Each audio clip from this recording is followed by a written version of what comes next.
Hi everyone, this is Kristen with Ingram Spark. Thank you for joining us today for our webinar, 10 Mistakes to Avoid When Publishing a Book, featuring Joan Holman and our very own Robin Cutler. I just want to take a couple minutes and go over a little bit of housekeeping before I introduce you to these wonderful ladies.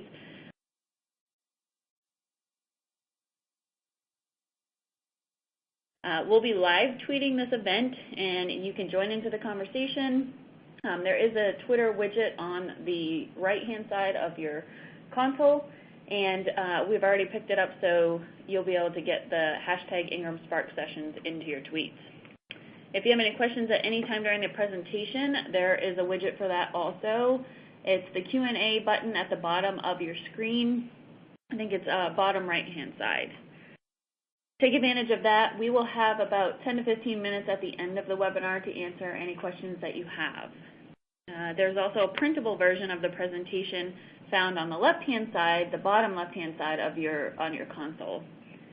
And then again, this is going to be recorded like every other webinar that we have, and it will be available on YouTube within the week for you to share with people or go through and take notes at a different time, things like that. And then also just a reminder that we do have different webinars every single month that are based on education for self-publishers. So keep in track of our social media and sign up for a newsletter if you want to be in the know when our next webinar is coming out. And that's all for me. So I want to introduce you now to Robin Cutler. She's a senior manager of Ingram Spark. She is a former publisher and has had years and years of experience in the industry. She's kind of our publishing superstar around here. And then also Joan Holman. She is known as the online marketing guru and the book marketing diva. She's been a book coach and a publishing consultant for years. So we're hoping to get some great information from the ladies today. And I'm going to turn it over to the ladies and Joan, and she can start with the education. Okay. So let's go to our mistake number 1 here on our slides. And I will post that. First of all, I'd like to give a little background about myself and why I am involved in self-publishing and promoting it. I'm a strong proponent of self-publishing, but I've been a bibliophile my entire life. I absolutely love books. I'm an avid reader. I've read thousands and thousands and thousands and thousands of books, and when I was a child, I always knew I would write books as well. I lived in our library in Jamestown, North Dakota, small public library, and read and reread all the books at that library, starting with the children's section, working my way up to adulthood. And I actually, about 20 years ago, I worked with a major publisher on a major book promotion for a book called Think and Grow Rich, A Black Choice. And this was co-authored by Dr. Dennis Kimbrough and Napoleon Hill. Napoleon Hill was the author of the best-selling book Think and Grow Rich, which is one of the best-selling books in history. It was first published in the 1930s, went on to sell tens of millions of copies. You know, it's probably over 100 million copies now, and in practically every language in the world. And he was considered the father of motivational literature, and it is a classic. And in the mid-90s, a sequel came out of that book, which was Think and Grow Rich, A Black Choice. Napoleon Hill had based all of his research for Think and Grow Rich on interviewing white, very wealthy white men back at the turn of the century, in the early part of American industrial growth and expansion, Andrew Carnegie, Thomas Edison. And so he had left an unfinished manuscript that was a version of Think and Grow Rich for Black Americans, talking about Black success. And what he found was the same principles of success applied to whomever you were, no matter what your race or background. And so this was a manuscript that Dr. Dennis Kimbrough worked with, and he was doing his own research. And I launched a PBS pledge special called The Legacy of Achievement with Dr. Dennis Kimbrough, featuring the book Think and Grow Rich and the book Think and Grow Rich, A Black Choice.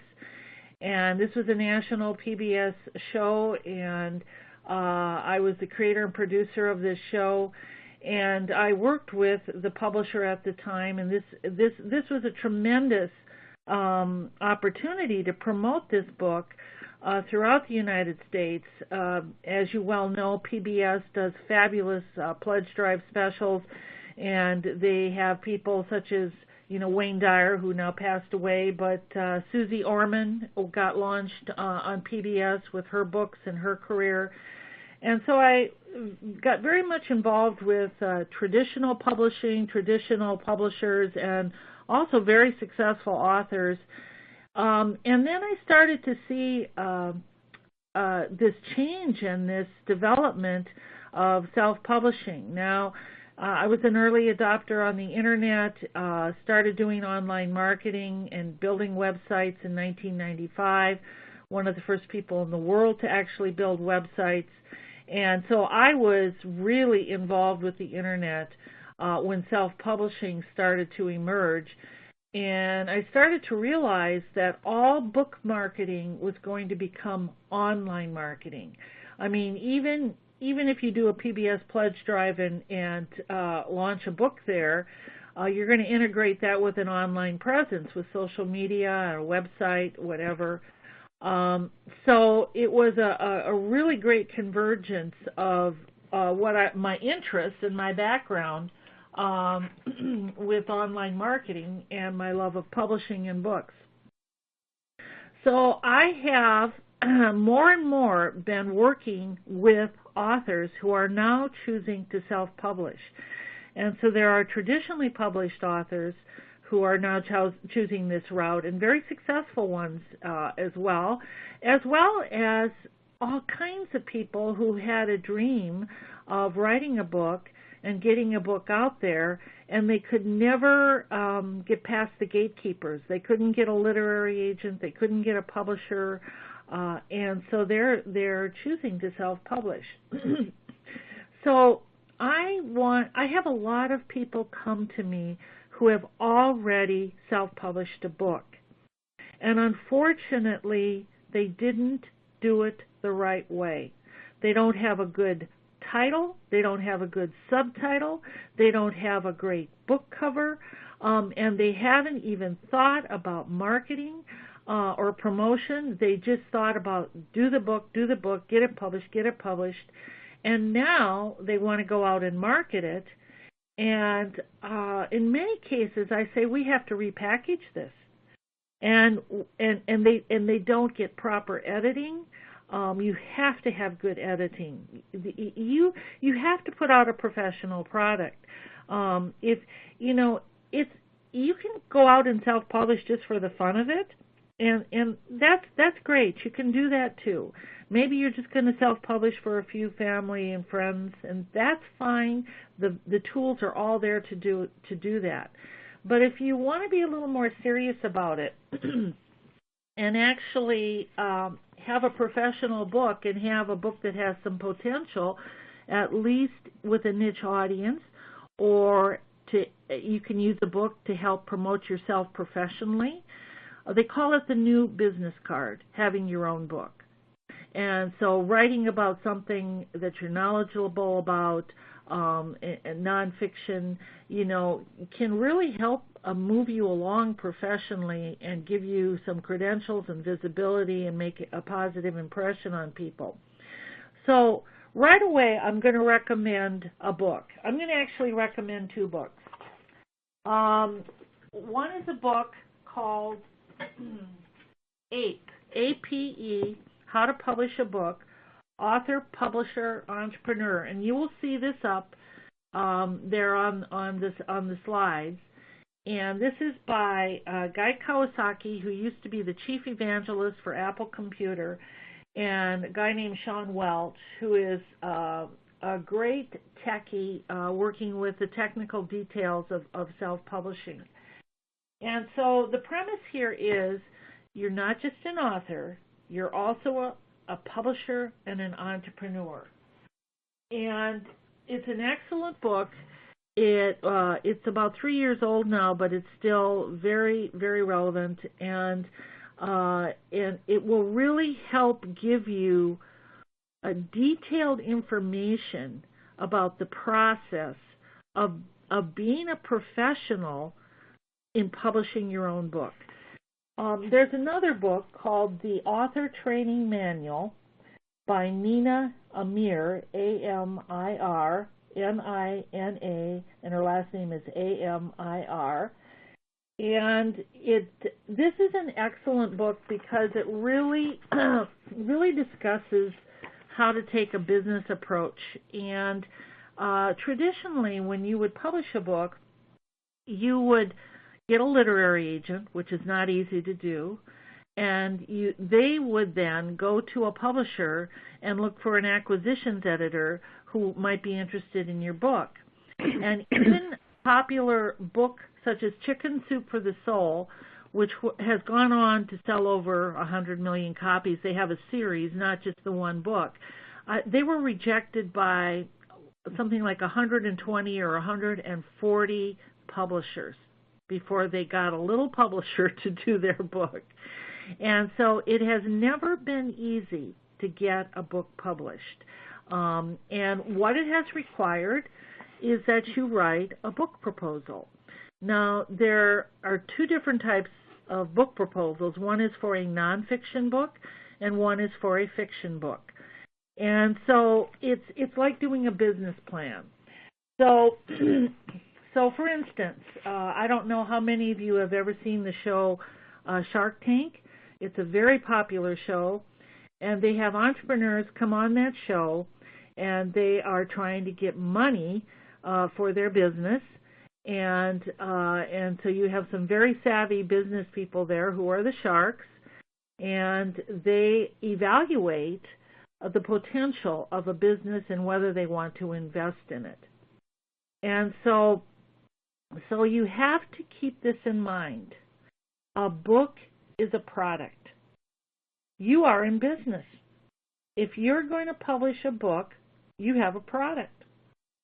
And so if you understand anything about business, the startup phase of a business it's very costly.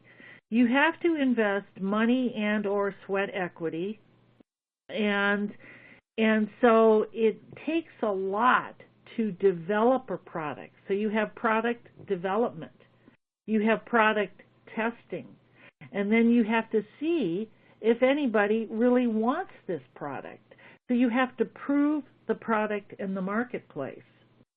And so this is, for example, when a venture capitalist is looking to invest in a business, they're going to evaluate it and say what kind of potential does it have and what stage is the business at. You have a startup phase, you have a growth phase, and you have a maturity phase to a business. And the riskiest part of this is in the startup phase. And it takes a huge investment, usually. The growth phase is where you really make money. So you put something into the market, and the market likes it, wants it, so you refine it, you market it, and you continue with research and development and come up with other products. The maturity phase is where you don't make as much money in a business. So a lot of venture capitalists will prefer to go into a growth phase. So as an author, think of yourself as being in a business and thinking about your product. If you do a book and you haven't tested it, if you put it out there, you come to me, you've self-published a book, and you want me to market it, we're going to be testing the waters. Does the market have an interest in this or don't they? This is where research is very, very important. And you will find that many of the very successful self-published authors, such as John Locke and Amanda Hawking, and I'll talk about them later, they have done extensive research on what the market wants. Where are the opportunities in the market? If you try to go into a mass market that is popular, you're going to have a lot of competition. So you usually look for a niche where you can differentiate yourself somehow, but you're still going with something that is a trend or is popular. And I'll talk more about that later. So we're talking about a business approach here to creating a book. So when you do a book proposal, you're going to look at the competition. I have many authors who come to me in the development stage even, and they say, oh, I have this great idea for a book, and I'm working on this book. And I go, well, what other books are there out in the market like this? How will your book be unique? And they haven't even thought about that, okay? Mm-hmm. So that's one of the first things you should do. You're thinking about a book, and this applies to both fiction and nonfiction, okay? Then you look for market saturation. Amanda Hawking, very successful young self-published author, was looking at the young paranormal, science fiction, fantasy, whatever, and there was a lot of saturation in the market with vampires. So she decided to differentiate herself and come up with something innovative. And so she, instead of vampires, she had trolls, Trolls. Now, I'm not in, this is not what I normally read, but I actually did read one of her books because I was so fascinated with how successful she was. And it was actually quite well written. So what's out there? Normally you could look at books in print and see what books are in print in this category, in this genre. Just go on Amazon. Amazon is a warehouse of all the books in the world, and you can see what's trending there, what's popular, what's out there, what are the titles. It's hard to get your research on the amount of sales of any particular book. I love to do research, so I dig and dig and dig, and very few books sell more than 5,000 copies. The statistic I have heard is that only 2% of books published by traditional as well as self-published authors sell 5,000 or more copies. I've also heard that only 1% of books in the history of the world sell more than 50,000 copies. And so that can sound discouraging, but don't be discouraged. If you want to do a book, approach it as a professional, do your homework, do your research, and be strategic about this. Now, so you look at books in print, and then you figure out how can you distinguish yourself, how can you separate yourself. John Locke, who was the first person to sell over 1 million ebooks in history, and he sold it in like 5 months. He was a very successful businessman, and by the age of 35, he was already a multimillionaire, and he decided to self-publish books and approach it strictly as a business person. So he looked for a category that was not saturated, where he could be number one, where he could be the superstar. And so he went on Amazon and he said one of the worst categories, the lowest selling categories, is Westerns, all right? And so he said, that's going to be my category. So then he wrote his book. It was called Saving Rachel. And before he put it out there, he had it evaluated by a true professional in the industry, a developmental editor, publishing consultant. And that person said that it is absolutely the worst book I have ever read in my entire life. And you don't have a chance with this book. Well, this book went on to sell millions of copies, and it's because John Locke he spent $25,000 in market research and testing and refining and changing, and he approached this as a business, and he said, I'm gonna make this successful. And he actually has written a book that I recommend as well. The name of the book is How I Sold 1 Million Ebooks in 5 months. And, I think I've heard that he might have paid for reviews on Amazon. I'm not sure if that was him or somebody else, but this guy is an aggressive businessman, and he made self-publishing work for him, and I'll talk a little bit more about that later, about his marketing tactics. Okay. So you should be looking for new markets. You should look for trends. You should look for what's in the popular culture, what's getting kind of old, and what is emerging. All right? Okay, I have another book I want to recommend because I'm into books. And it's called Write the Perfect Book Proposal, 10 That Sold and Why, by Jeff Herman, Herman. A leading agent shows you how to get your nonfiction book published. So this is nonfiction. You need to actually look at book proposals. The book proposals, that has been a standard in the industry, is that you might spend more time researching and writing a book proposal than you actually spend writing your book. And that was the only chance you would have to get published, but now you can self-publish. So self-publishing is good, but it's also got a drawback that now people can just go out and self-publish, and they don't understand the industry. They don't understand what makes a book successful and what doesn't make it successful and what they have to do. Now there's something I tell authors, and this is something that a lot of authors don't like to hear, but I have to be honest about this. Think of there's a kind of an 80-20% rule here. 20% of your time and effort will go towards writing your book, editing your book, producing your book. Then 80% of your time is going to have to go towards marketing. If you do not market a book, the book is not going to sell.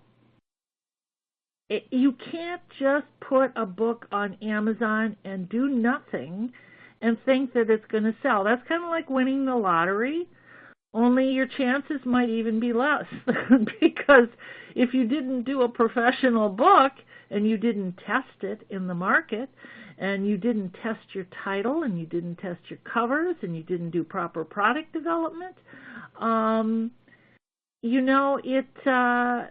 it might not have any chance at all. So, hey Joan, yeah. this is Robin. So, isn't it true that you're never finished with marketing? Like, there's always a new audience that you can find, a new customer that you can sort of ferret out that might be interested in your work. Absolutely. Absolutely. And they say you should give at least 3 years to your book with the marketing. I have authors who come to me and they say, okay, I'm gonna spend 2 months. We're gonna market this, do what you have to do, website, press release, or this or whatever, and then they stop and they say, wait a minute. Marketing is all about repetition, engagement with your audience, build slowly, build over time, and testing and see what people respond to. And because of the internet and social media, you can create a tremendous online presence and actually build a brand name for your book or your author name. And so you're going to be in it for the long haul if you're serious about it. Now, I think people should try self-publishing, play around with it. I mean, actually, to go and publish something on Kindle or an ebook, it costs very little, and it can happen very quickly. So why not experiment with it and learn and grow and maybe just do it for the fun of it to see if you can actually get a print-on-demand book and just have a few printed and share it or whatever, but learn from it and grow from it and have fun with it. But for those people who are serious about doing a professionally created and marketed book, you can learn from what others are doing and how they're succeeding or failing at this. Hey, Joan, your mistake number 3, where you talk about being self-focused instead of customer-focused. Let's move along to that, because I think that's a really, really good point. It is. And okay, so I'll tell you what people are really into writing a lot these days are memoirs. Memoirs. And it's all about them, And they think that they're going to write this and that it's actually going to sell.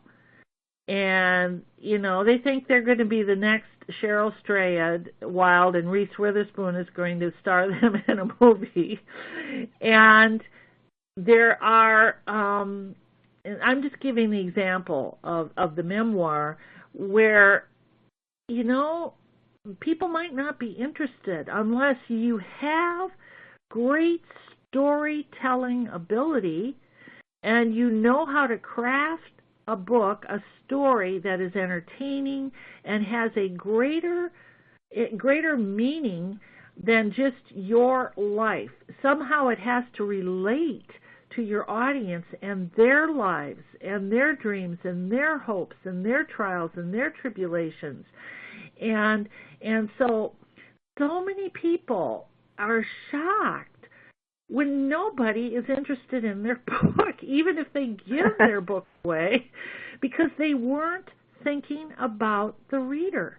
They were just thinking about themselves, and what's cathartic for themselves is to write this book. And everybody comes from a dysfunctional family. Everybody's got issues. We're a sick society and a sick group, it's not unique anymore to say that you have an addiction or that, And it's it's not necessarily going to be the next bestseller.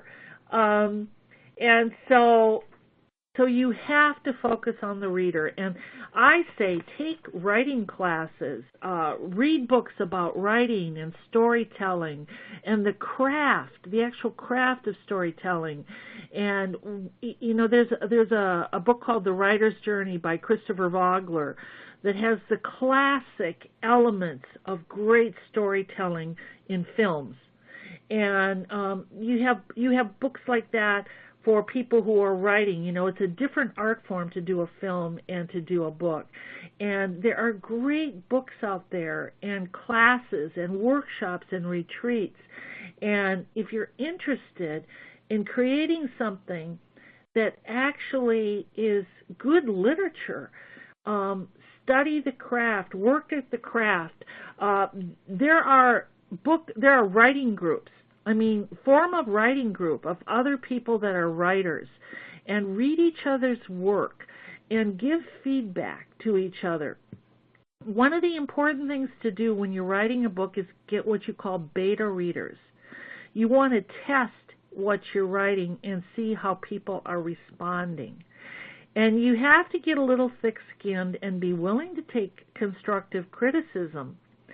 And so it's good to belong to a writer's group or form a writer's group and to be honest with each other. You can, and actually, like John Locke did, he had a professional look at his manuscript, and thank goodness the professional was honest.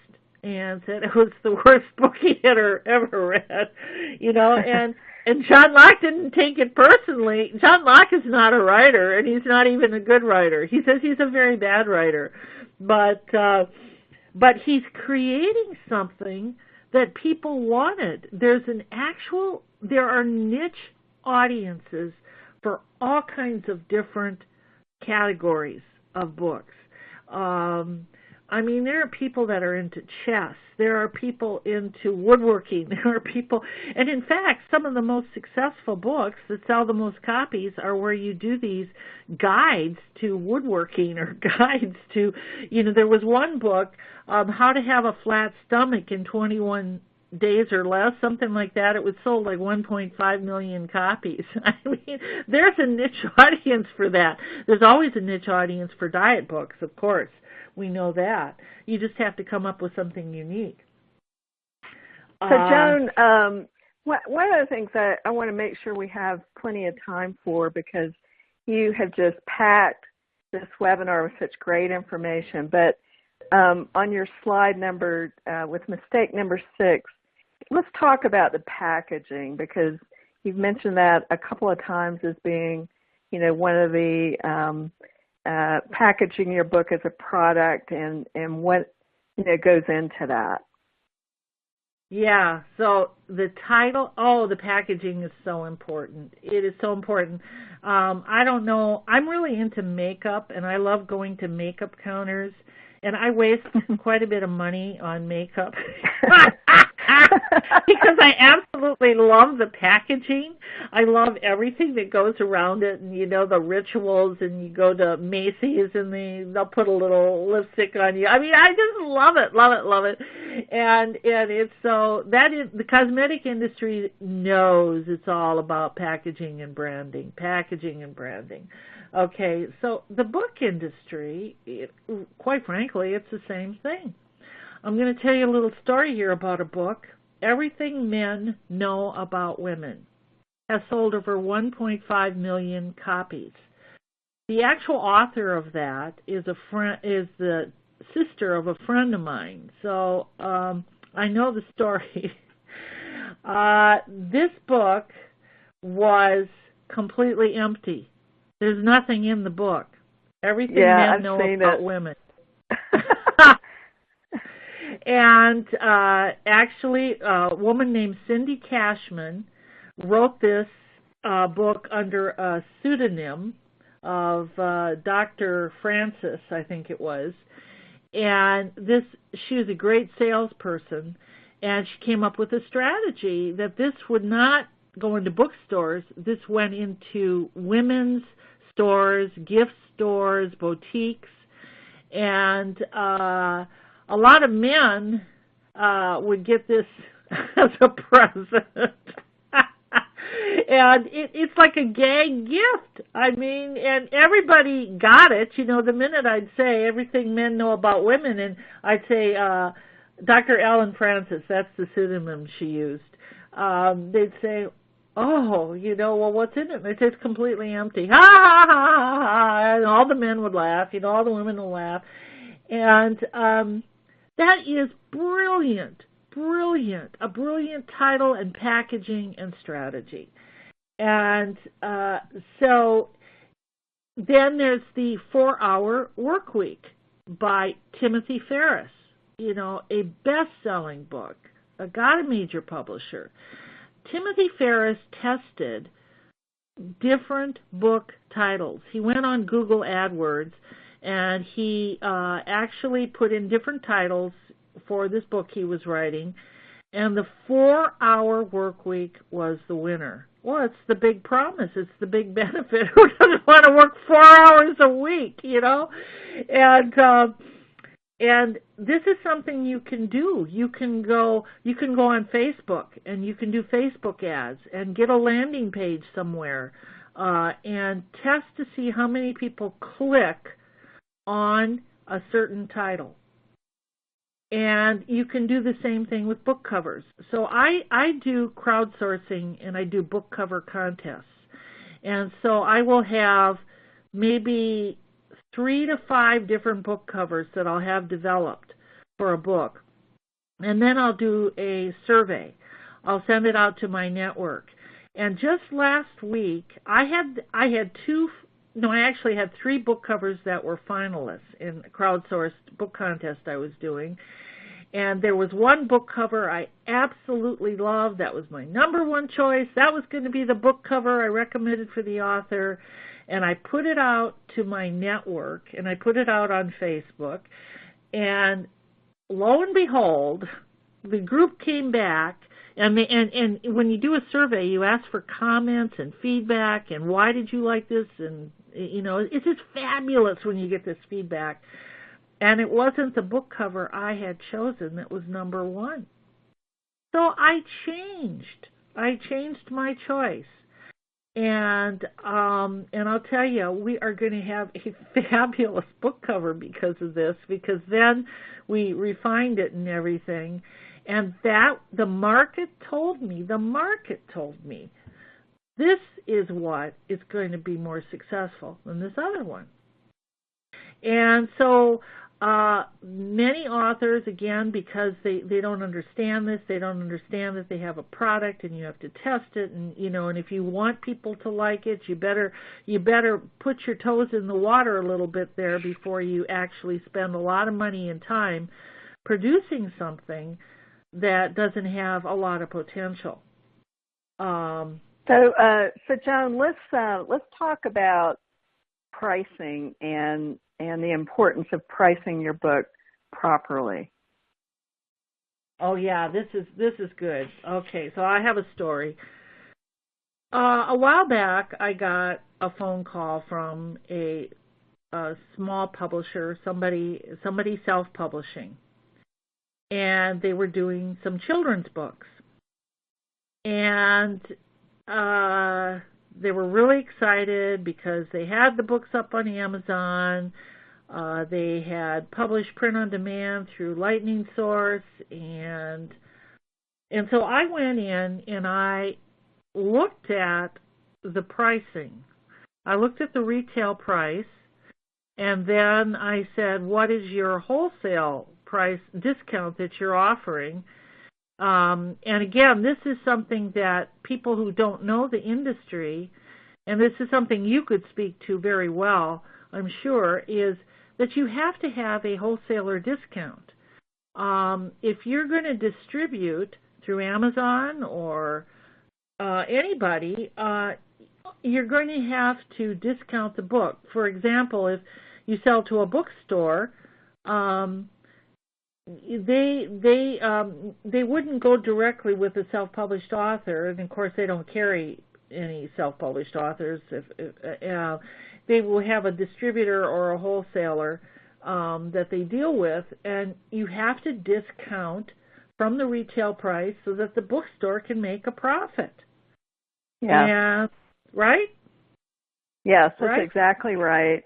Yeah, and the other thing is that kind of goes hand in hand with this is, most retailers, if they are going to carry your books, most will with a wholesale discount, and we recommend in Ingram Spark a wholesale discount of 55%. And this is because Ingram, as the wholesaler, also gets a piece of that transaction, so that the retailer ends up with 40 to 45% discount that they're used to, and the other piece is returnability. Most retailers prefer a returnable status. I always caution people when you're talking about returnability that you go slowly with that. You don't go to National Barnes & Noble, pitch your book. They are going to want returnability, but I recommend you start with your local Barnes & Noble, and then if your book goes well in your local Barnes & Noble, then you can branch out to your regional buyer at Barnes & Noble, and the same with independent bookstores. Right. So I don't want to get too much, because that can be a whole webinar all on its own. But I'm glad you brought this up as one of the mistakes that a lot of self-publishers make. So this small publisher had these children's books, and let's say the retail price was $10 for a book. And then I said, well, what discount do you have, wholesale discount? And she said, well, we went for the 55% because, as you recommend, that's pretty standard, and that's really a advisable way to go in terms of your discount. I said, so then, as the publisher, that means you're going to make $4.50 less the cost of the publishing of the book. And they forget the cost it costs to publish a book. I said, so what? These are children's books, and she said, oh yes, well we did hardcover and we did color interiors with premium paper, so it's costing us $4.75 a book. I said, you are going to lose 25 cents on every sale of your book. She said, what? And she didn't even understand what a wholesale discount meant. She didn't understand any of this, And I tried to make her understand. It's like, okay, I said, you're going to have to raise the price of your retail book. Well, we don't want it to be over $10. I says, well, you're going to have to if you want to make even a little bit, okay? So pricing is so important. And like you say, Robin, this is you should actually have a seminar, a webinar on this because, people need to understand this. This is, Yeah, and this goes back to your very first slide where you talk about this is a business, and in the book business, it does work on wholesale retail discounts, and you really do have to understand that. So we are, I'm cognizant of our time here. One of the things that I really want you to talk about is mistake number 9, where you talk about nonfiction books and how you need to make sure you get the proper authoritative resources attached to your book. Right. Now, this was a surprise to me, and I have a personal story to tell about this. I worked on a book project with a number of celebrities, including Gayle King, Oprah's best friend, and TV personality, and this book had a foreword by Camille Cosby. And this is before, unfortunately, Bill Cosby. Oh, that's too bad. It's so sad. It's so sad because, it's tragic. And yeah. But anyway, so Camille, she has done some incredible things with philanthropy and with education, and a very, very smart woman, highly educated woman. She has her doctorate degree in education. And so the foreword of the book was by Camille Cosby, and big name.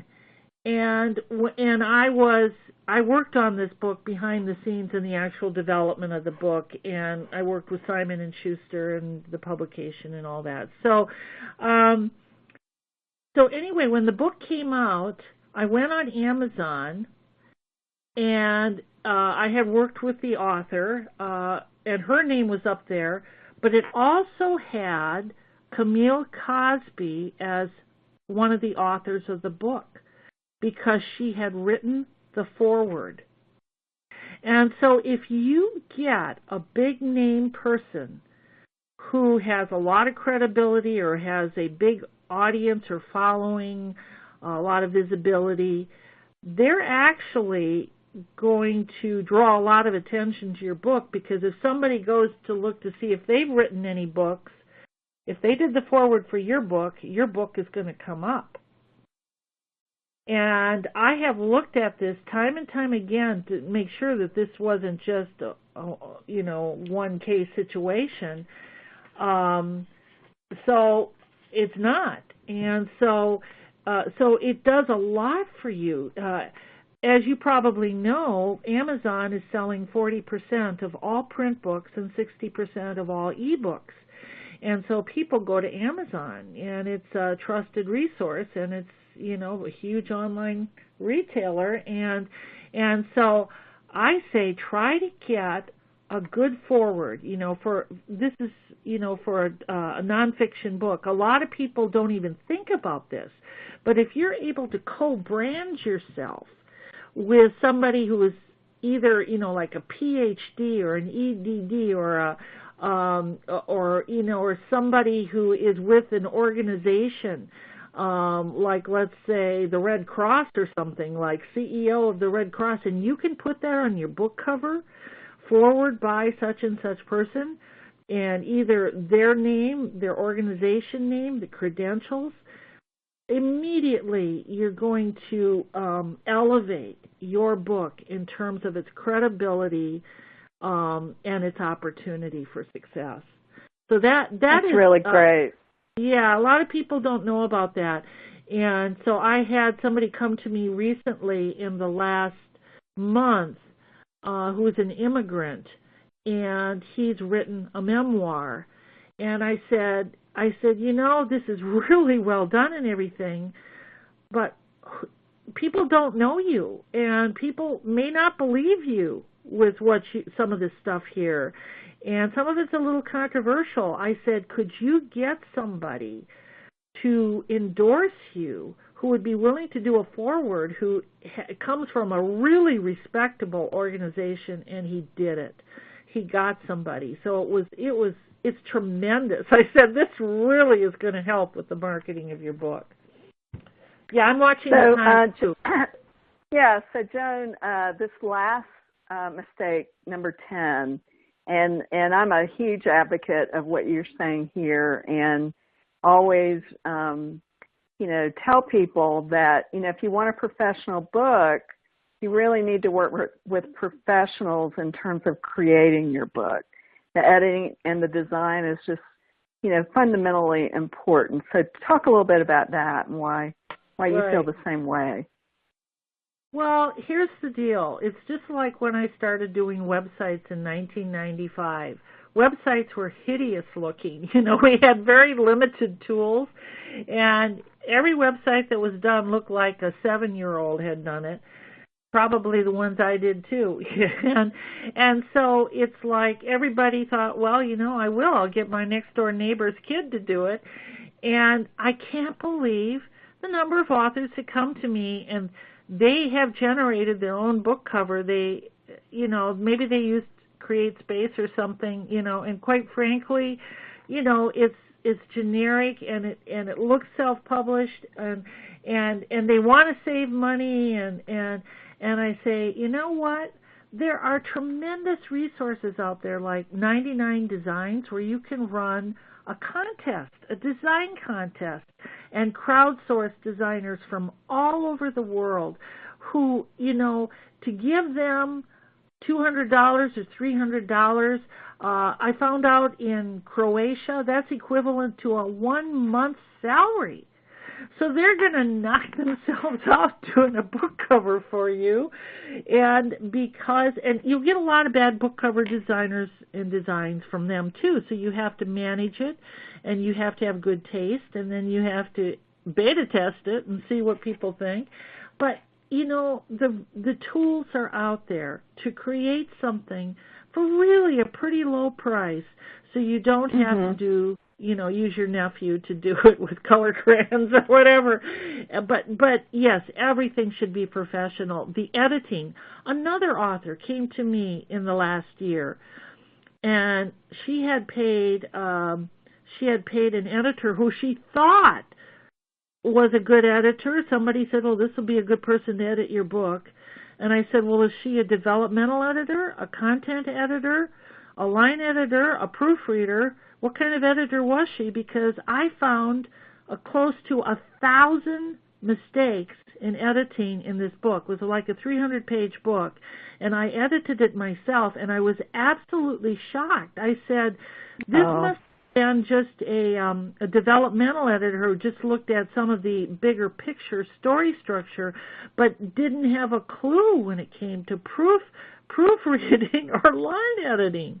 grammatical errors and no apostrophes here, no commas there, you've got to make sure you've got a real professional, and you have to understand there are several different types of editors, and you should have all of them take a look at your book, or somebody who is skilled in all of those things. Well, Joan, this has been just really fantastic. I just agree with every word out of your mouth, and often say and encourage people to do exactly what you're suggesting that they do. We want to make sure that we've got time for some questions. So let's ask Kristen to join us back here and see if there's some questions that maybe we can answer. Okay. Okay. Thank you, ladies. Before we get into the Q&A, I just want to remind everyone that there is a printable version of the slides at the bottom of your screen, and it's on the left-hand side. And then also within a week's time, this will be available on the Ingram Spark YouTube channel, and you will also get a follow-up email with the link to the MP4 file. So I know that we kind of went through this. There was a lot of content, and we went through it pretty quickly. So those are all the ways that you'll be able to access it after the webinar. That being said, now we've got a couple of good questions here, so I'll try to get in as many as we can. There's one that says, any advice on children's books, marketing for it? We wrote on bullying, so a bullying children's book. And what would be your advice, Joan, for how to market that book? Well, first of all, I try to differentiate it from, I would know my market. What other books are out there? What books are the popular books? And is there any way you can find a niche? Is there, a certain age group? It's like children have different developmental stages of growth. And so you might deal with bullying with a 6-year-old might be different than a 3-year-old or a 9-year-old. I would look for a niche, and I would look for something to differentiate it, and then somehow tie it into popular, where's the news and what are the trends and what kind of progress have we seen with bullying, and tie it into news. And then I would do social media, and I would create shareable graphics. Each graphic that you create for like LinkedIn or Facebook or Twitter, it has to be a different size. And there's a great resource called Canva, CANVA.com, which you can actually go there, and they have a free service and they have a paid service where you can create social media graphics. And I would take from your book little quotes or little tips, and then also try to tie it in with something newsworthy or something that's a niche.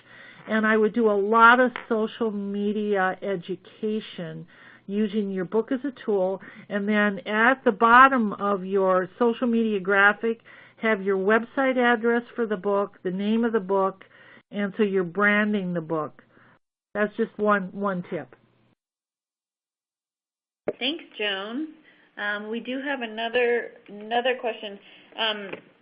Can you give like a specific example of how to test the market before you put your book out there? Well, first of all, if you give your book to friends, they're not going to want to offend you probably. So I actually would pay people, sometimes would pay people, to actually read a book and evaluate a manuscript. It depends on what kind of book it is. So maybe a children's book, it's like friends and family wouldn't be all that bad. But if you get into something more serious, and if people are not interested in the subject matter, it's not a good target audience. There are resources that are developing online now to actually share books and test them. There was a book called The Long Tail by Chris Anderson, who was the editor of Wired magazine, and he actually kind of wrote that book online and tested it. You know, he already had a following, you know, with the magazine, and he got feedback on chapters that he was posting online.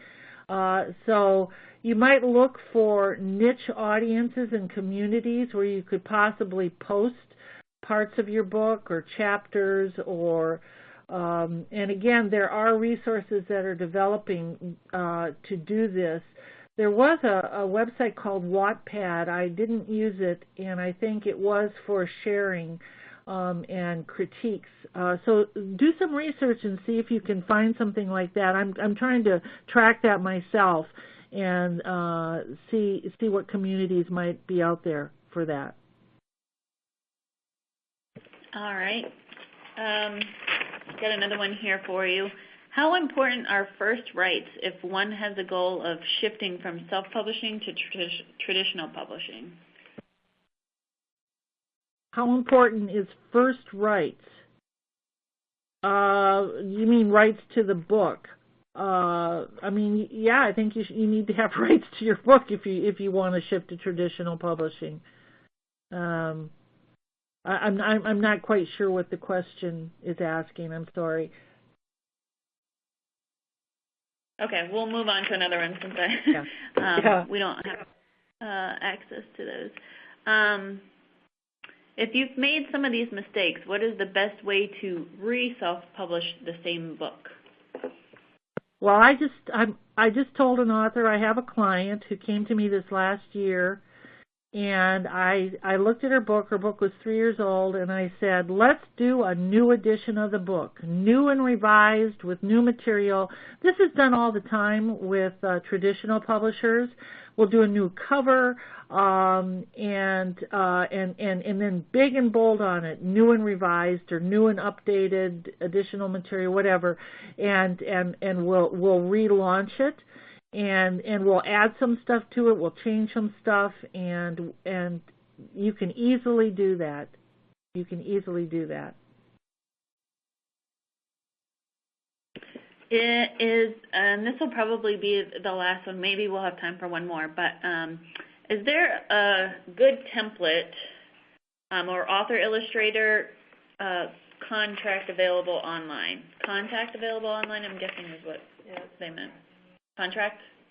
Is there a good template or author-illustrator contract available online? You know, there's a lot of services like LegalZoom and that have contracts, legal contracts. I actually picked up a book at Barnes & Noble about a month ago that's publishing contracts, author and publishing contracts. Just do some research online.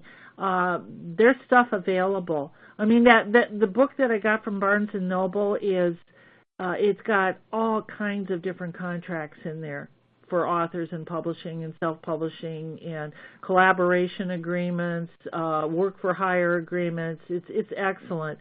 So even just go on Amazon and start searching for that book. I don't have it in front of me, but it's something like author and publishing contracts. That would be the keywords.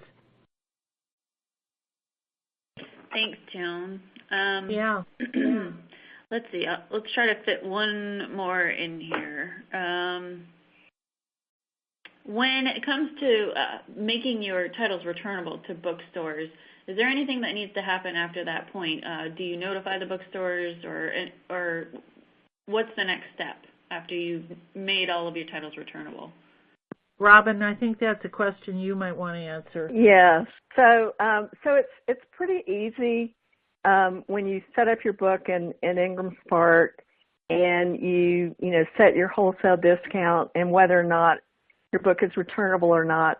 That information actually goes out into the Ingram catalog, and it's so important to have your book listed with Ingram because, especially in the United States as well as throughout the world, booksellers, libraries go to Ingram as a primary source to get books across a wide range of publishers, from the really large Random House type publishers down to the single title self-publisher. And so that information would be available to booksellers and to libraries within the Ingram catalog.